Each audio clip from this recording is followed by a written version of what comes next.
Giving her treats. Now, she's too old. She's not in training anymore. I'm giving her treats because she's in an environment here that I need her to do. She's done one class before. You know, I'm really grateful at what she's doing. So I'm going to give her treats to show her how grateful I am. She doesn't need them, but I want to give them to her.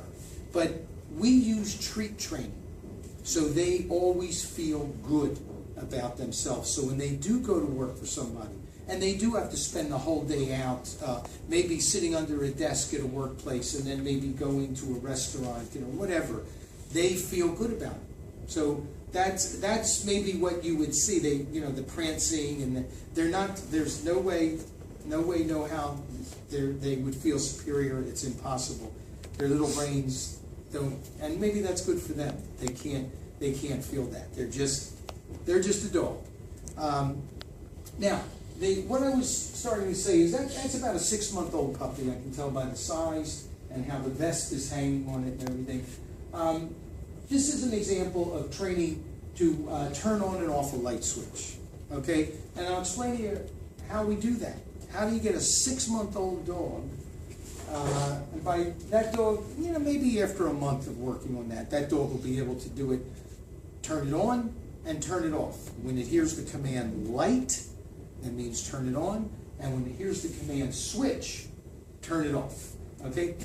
And this will give you some insight of what we do and how simple these things are if you understand the way a dog's brain works. What we do is we take that light switch and, whoops, I keep doing that. Really sensitive. And obviously that's on a separate board. You know, we put it down at the floor because that puppy couldn't reach up here yet. So we put a little cheese whiz or peanut butter on the bottom of the switch, and then just let the puppy go crazy on it. Okay, puppy doesn't know what it's doing. All it knows is, whoa, look at this. Okay, and it's licking and licking and licking and licking, just going crazy. Eventually, its nose will push that switch up. Okay, it'll click, and the trainer at that point will go crazy. We call it a puppy party. It'll just, the trainer will be just make such a fuss and be jumping up and down for joy and so happy at what that dog just did, and give it a treat, even though it's been getting a treat, gets another treat from the trainer's hand. And the puppy, still in the beginning, is okay, I have no idea what's going on, but there's more peanut butter there, I'm going to start licking. The whole process starts over again. Licking, click, puppy party, treat, again.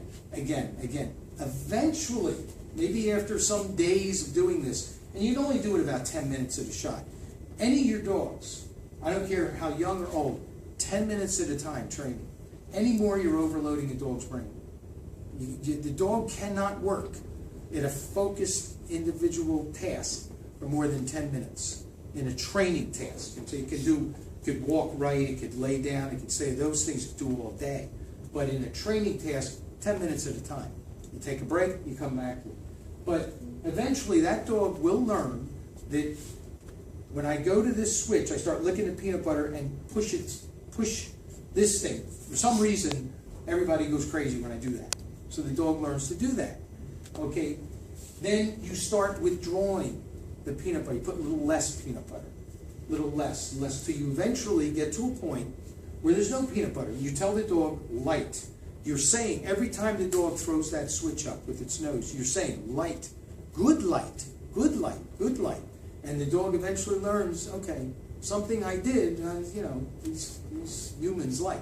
So eventually, maybe after a week, 2 weeks, depends on the dog, you'll say light, it'll go right over to that switch and flip it up. I've seen it, we've trained dogs to do it, I've seen it dozens and dozens of times. It's very easy. You just have to be consistent and never stop. And that's